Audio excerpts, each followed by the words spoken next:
आप देख रहे हैं न्यूज इनसाइडर के साथ प्रोग्राम स्पेशल रिपोर्ट, जिसमें दिन भर की अहम खबरें पहुंचाएंगे आप तक। श्रीनगर में नेशनल एंथम बजने के दौरान न उठने पर 15 अफराद गिरफ्तार। पीटीपी सदर महबूबा मुफ्ती ने सरकार को ठहराया कसूरवार। श्रीनगर में पुलिस मार्टियर्स फुटबॉल टूर्नामेंट के फाइनल मैच के दौरान एक नाजुक वाकया सामने आया, जहां पर 15 स्पेक्टेटर्स को इस वजह से गिरफ्तार किया गया कि वो नेशनल एंथम के दौरान खड़े नहीं हुए।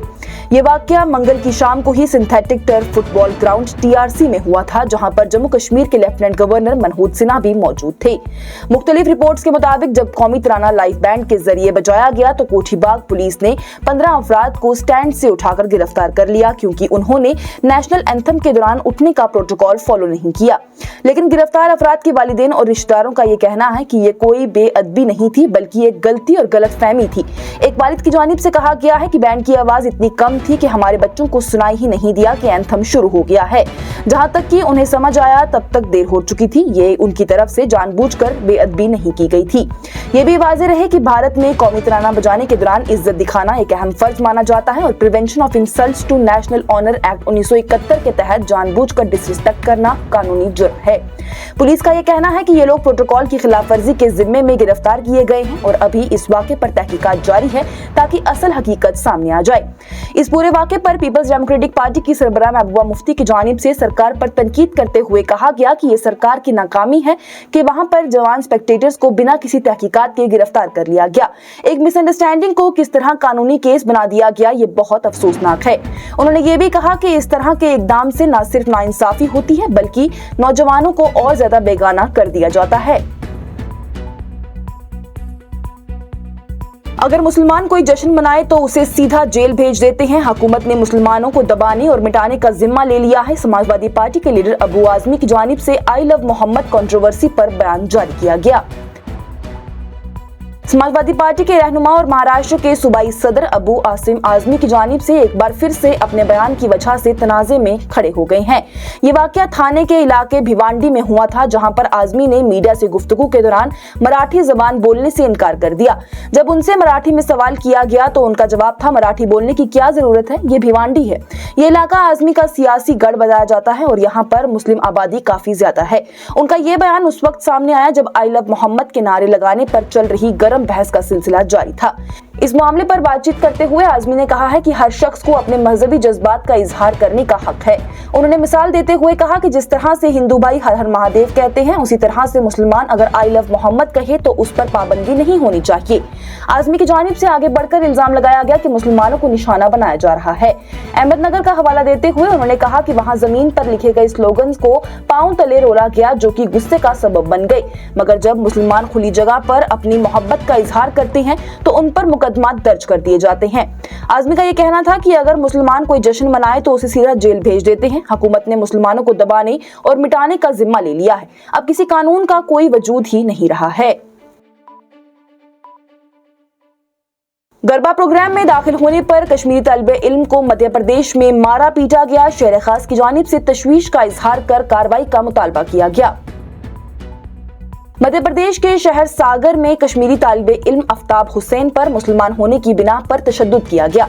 आफ्ताब, जो कि जम्मू कश्मीर के पुंछ इलाके का रहने वाला है, डॉक्टर हरि सिंह गौर विश्वविद्यालय यानी यूनिवर्सिटी का सेकंड ईयर का स्टूडेंट है।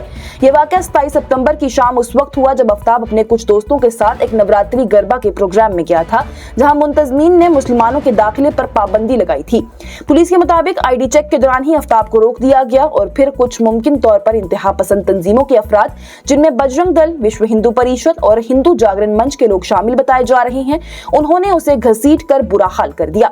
इस पूरे वाकये की वीडियो भी सोशल मीडिया पर सामने आई है, जिसमें आफ्ताब को जमीन पर घसीट कर मारते हुए देखा जा रहा है।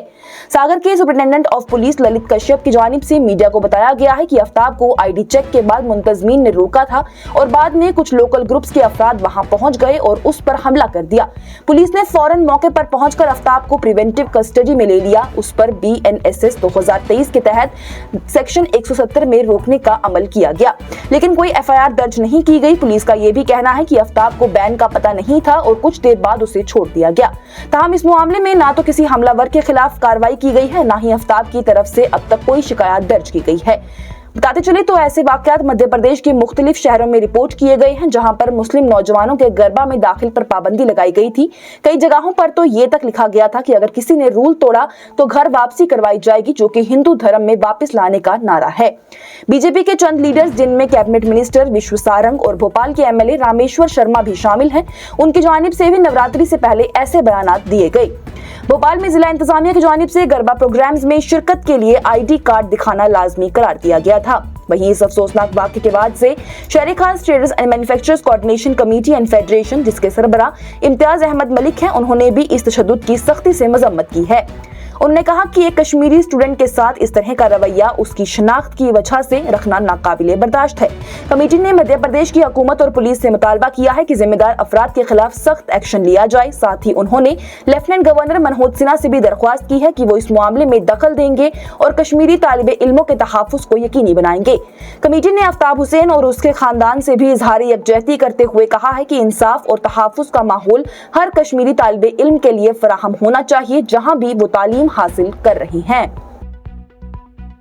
लद्दाख इंतजामिया ने सोनम वांगचुक समेत दीगर के खिलाफ साजिश रचने और अफवाहें फैलाने के इल्जामात को किया रद्द। लेफ्टिनेंट गवर्नर कविंद्र गुप्ता बोले, मरकज के मामलात मरकज ही देखेगा, मैं सिर्फ मकामी मुद्दे संभाल रहा हूँ। लद्दाख की यूनियन टेरिटरी की इंतजामिया की जानिब से उन तमाम इल्जामात को रद्द कर दिया गया है, जिसमें यह कहा गया था कि कुछ अफराद, जिनमें मशहूर एक्टिविस्ट सोनम वांगचुक भी शामिल हैं, उन्हें निशाना बनाया जा रहा है। ये वजाहत directorate of information and public relation यानी DIPR की तरफ से एक तफसीलात से भरे बयान के जरिए दी गई है। बयान में यह कहा गया है कि किसी भी शख्स के खिलाफ कोई विच हंटिंग या फिर अफवाहों का माहौल पैदा नहीं किया जा रहा, बल्कि तमाम कदम लॉ इन्फोर्समेंट एजेंसीज ने क्रेडिबल इनपुट्स और डॉक्यूमेंट्री एविडेंसेस की बुनियाद पर उठाई हैं। इंतजामिया ने यह कहा है कि इन्वेस्टिगेशन को बिना किसी रुकावट के गैर जानिबदाराना से चलाया जा रहा है। सरकार के मुताबिक Himalayan institute of alternatives Ladakh यानी HIAL के खिलाफ फाइनेंशियल इरेगुलरिटीज और फॉरेन करेंसी रूल्स के वायलेशन की जांच चल रही है। इनिशियल एविडेंस ये दिखाते हैं कि HIAL एक यूनिवर्सिटी के तौर पर रिकॉग्नाइज नहीं है, लेकिन फिर भी डिग्रीज इशू कर रहा था, जो कि स्टूडेंट्स के मुस्तकबिल के लिए नुकसानदेह हो सकते हैं। साथ ही HIAL ने अपनी बैलेंस शीट में फॉरेन फंडिंग का जिक्र नहीं किया, जो कि एक बड़ा ही संगीन वायलेशन है। वहीं सेकमोल के FCRA लाइसेंस का कैंसिल होने के बारे में भी वजाहत दी गई है। सरकार ये कहना है कि सेकमोल ने कई बार कानून की खिलाफी की है, जिसकी वजह से ये एक्शन लिया गया है। हालांकि अपील का रास्ता अभी भी ओपन है और लीगल फोरम्स में केस उठाया जा सकता है। सरकार ने सोनम वांगचुक के कुछ बयानात पर भी अफसोस का इजहार किया है। इंतजामिया का ये कहना है कि उन्होंने अपने YouTube चैनल पर ऐसे रेफरेंसेस दिए जैसे नेपाल, श्रीलंका, बांग्लादेश और हता के अरब स्प्रिंग जैसे कि इनकलाब की बातें की गई, जो कि नौजवानों में बेचैनी पैदा कर सकती है।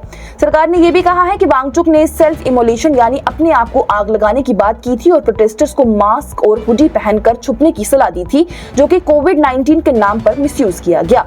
सरकार ने यह भी बताया कि जब भी 20 सितंबर को अगले राउंड के बातचीत का ऐलान किया गया और डेट में फ्लेक्सिबिलिटी भी रखी गई थी, उसके बावजूद भी सोनम वांगचुक ने अपना हंगर स्ट्राइक जारी रखा। इस एक्ट को सरकार ने इररिस्पॉन्सिबल और पर्सनल और पॉलिटिकल गेन के लिए करार दिया। यह भी कहा गया है कि जब भी एहतजाज ज्यादा भड़क गए तो वांगचुक ने वेन्यू को चुपके से छोड़ दिया, जबकि दूसरे रहनुमाओं ने लोगों को शांत रहने की सलाह दी। इंतजामिया ने दोबारा यह भी वजाहत दी है कि डिटेंशन के तमाम लीगल ग्राउंड्स वांगचुक को सर्व किए गए थे और अब जरूरी है कि सब स्टेक होल्डर्स अमन बरकरार रखें और कानूनी प्रोसेस को उसका रास्ता दे दें। उन्होंने कहा कि हम पुरुमीद हैं कि लेके इस पीस लविंग शहर में जल्द ही नॉर्मलसी वापस आ जाएगी। इस मामले पर lieutenant governor of Ladakh Kavinder Gupta की जानिब से भी बयान दिया गया है। उनका ये कहना है कि जो charges ministry of home affairs ने लगाए हैं वो किसी बेस पर होंगे। मैं सिर्फ लोकल इश्यूज देख रहा हूं, जबकि सेंटर और NSA के रिलेटेड मामलात वो लोग ही एड्रेस करेंगे। ये वजाहत भी जरूरी है कि सोनम वांगचुक इस वक्त नेशनल सिक्योरिटी एक्ट यानी NSA के तहत डिटेंशन में है, जो कि एक सख्त कानून है जो कि मुल्क की सुरक्षा से मुतल्लिक केसेस में इस्तेमाल होता है। सिक्योरिटी फोर्सेस कश्मीर के मैदानों पर कब्जा कर रही है और नौजवानों का मुस्तकबिल दांव पर है। PDP सदर महबूबा मुफ्ती का बयान। पीपल्स डेमोक्रेटिक पार्टी की सरबराह महबूबा मुफ्ती ने अपना गहरा अफसोस और तशवीश का इजहार किया है। उन्होंने कहा है कि श्रीनगर और कश्मीर के दूसरे इलाकों में मैदानों पर और खुली जगहों को सिक्योरिटी फोर्सेस के जरिए कब्जा किया जा रहा है। महबूबा मुफ्ती ने ये बात उस वक्त की है जब वो श्रीनगर के छटाबल के तबेला ग्राउंड और बागात के बरजुला के MET ग्राउंड के दौरे के दौरान थी। उन्होंने कहा है कि ये मैदान न सिर्फ खेल कूद के लिए बल्कि ये शहरियों खास करके नौजवानों के लिए अकेले रिक्रिएशनल जगहें हैं जहाँ वो सेहतमंद सरगर्मियों में हिस्सा ले सकते हैं। हैं। उनका ये कहना था कि अगर इन जगहों को फौज या फिर पुलिस के हवाले किया गया तो नौजवानों के पास कोई जगह नहीं बचेगी जहां वो वक्त गुजार सके या खेल कूद सके। उन्होंने अपील की है कि आर्मी और पुलिस इस फैसले पर दोबारा गौर करे, वरना इसका बुरा असरात होंगे और नौजवान मजीद बेगानापन महसूस करेंगे। महबूबा मुफ्ती ने यह भी कहा है कि ये सिर्फ जमीन का मसला नहीं है, ये उम्मीद, मौका और तहफ्फुज का मसला है। इन मैदानों में बच्चे सपने देखते हैं, दोस्ती करते हैं और एक बेहतर मुस्तकबिल की उम्मीद रखते हैं। अगर ये जगहें ही छीन ली जाएंगी तो सिर्फ खेल का नुकसान नहीं होगा बल्कि लोगों के रिश्ते भी टूट जाएंगे। उन्होंने बारामूला के शेरी इलाके का भी जिक्र किया है, जहां लोगों का ये कहना है कि ऐसे ही तरीके से उनके मैदानों पर भी कब्जा कर लिया गया। महबूबा मुफ्ती ने हुकूमत से दरख्वास्त की है कि वो इस मसले को संजीदगी से लें और नौजवानी नस्ल के लिए इस खुली जगहों को महफूज रखें। आरएसएस की 100वीं सालगिरह पर ऑपोजिशन रहनुमाओं ने पूछे बड़े सवाल। बोले आरएसएस ने आजादी की लड़ाई में मुखबरी क्यों की और मुस्लिम लीग से हुकूमत क्यों बनाई। 2 अक्टूबर 2025 को राष्ट्रीय स्वयंसेवक संघ यानी आरएसएस अपनी 100वीं सालगिरह मना रही है। इस मौके पर जहां एक तरफ शताब्दी जश्न मनाया जा रहा है, वहीं दूसरी तरफ ऑपोजिशन के सियासी रहनुमा भी आरएसएस पर सवालात उठाते नजर आ रही हैं। आम आदमी पार्टी के मेंबरान पार्लियामेंट संजय सिंह ने आरएसएस के 100वें साल पूरे होने पर चंद सख्त और हकीकत पर मबनी सवालात उठाए हैं, जिनके जरिए वो बार-बार से आरएसएस को तनकीद का निशाना बनाते रहे हैं। संजय सिंह की जानिब से सोशल मीडिया प्लेटफॉर्म एक्स पर एक वीडियो शेयर करते हुए लिखा गया कि आरएसएस के 100 साल पूरे होने पर कुछ कड़वे और सच्ची बातें सामने आनी चाहिए, क्योंकि उन्होंने सवाल किया है कि आखिर इतने सालों में आरएसएस का ऐसा कोई सरबराह क्यों नहीं बना जो कि दलित, पिछड़ा या फिर आदिवासी हो।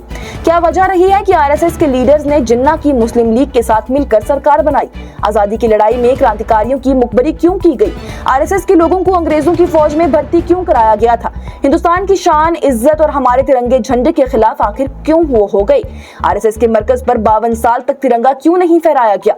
जो मुल्क के नहीं बने उनके हम नहीं हैं। इस मौके पर कांग्रेस के मेंबर मनिकम टैगोर की जानिब से भी आरएसएस पर अपनी तनकीद पेश की गई। उन्होंने अपनी पोस्ट में पूछा है कि अब दिल्ली के स्कूल आरएसएस को अपने दरसुल कुतुब का हिस्सा बनाकर तालीम देंगे, फिर क्या होगा। क्या नथुराम गोडसे को देशभक्त करार दे दिया जाएगा। उनका ये कहना था कि आरएसएस अपना तारीख बदलना चाहती है, क्योंकि उसके पास असल में कोई तारीख है ही नहीं।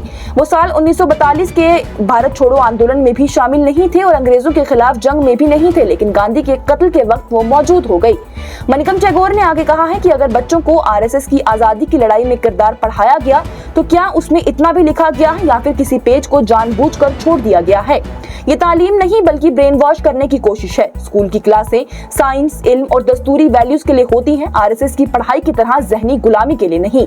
उन्होंने अपनी पोस्ट में लिखा है कि आरएसएस को जवाब देना चाहिए कि उसने तिरंगे के खिलाफ क्यों किया, आजादी की लड़ाई में हिस्सा क्यों नहीं लिया, गांधी की कत्ल के बाद उसे बैन क्यों किया गया था। हमारे बच्चों को असल तारीख मिलनी चाहिए, प्रोपेगेंडा नहीं। दिल्ली के स्कूल हकीकत पढ़ाएं, आरएसएस का झूठ नहीं।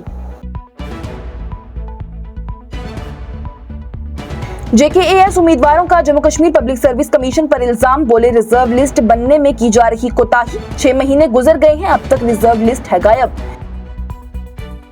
जम्मू कश्मीर के कई पुरउम्मीद उम्मीदवार जो कि जेकेएएस इम्तिहान में शामिल हुए थे, उन्होंने Jammu Kashmir public service commission यानी जेकेपीएससी के खिलाफ अपने अफसोस और नाराजगी का इजहार किया है। इन कैंडिडेट्स का ये कहना है कि 6 महीने गुजर चुके हैं, लेकिन अब तक उनके मसले का हल नहीं निकाला गया, जब तक कि लेफ्टिनेंट गवर्नर के दफ्तर से जेकेपीएससी को पहले ही एक लेटर भेजा गया था कि इस मामले पर एक्शन लिया जाए। ये एस्पिरेंट्स डिमांड कर रहे हैं कि रिजर्व लिस्ट का निजाम जो कि रूल्स के मुताबिक है उसे तुरंत इंप्लीमेंट किया जाए। उनका ये कहना है कि रूल्स के मुताबिक जितनी वैकेंसीज नोटिफाई की गई हैं, उनसे कम कैंडिडेट को मेडिकल के लिए बुलाया जाना चाहिए, लेकिन ऐसा नहीं हुआ है और जो लिस्ट डिक्लेयर की गई है वो फाइनल लग रही है, जबकि रिजर्व लिस्ट बनने का रूल ही अभी हिस्सा था।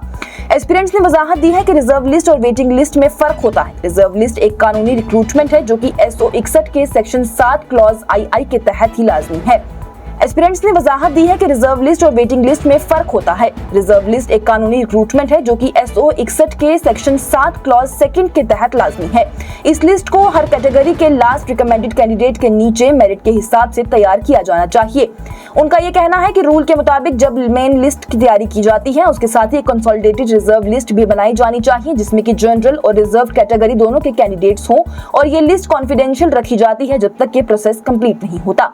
उम्मीदवारों ने यह भी कहा है कि रूल सरकार को ये इख्तियार देता है कि अगर कोई वैकेंसी खाली है तो जैसे कोई कैंडिडेट ज्वाइन ना करे तो सरकार रिजर्व लिस्ट से कैंडिडेट को बुलवा सकती है। ये रिजर्व लिस्ट 1 साल तक वैलिड रहती है। अगर ये लिस्ट बनाई ही नहीं गई तो रूल का मकसद ही खत्म हो जाएगा।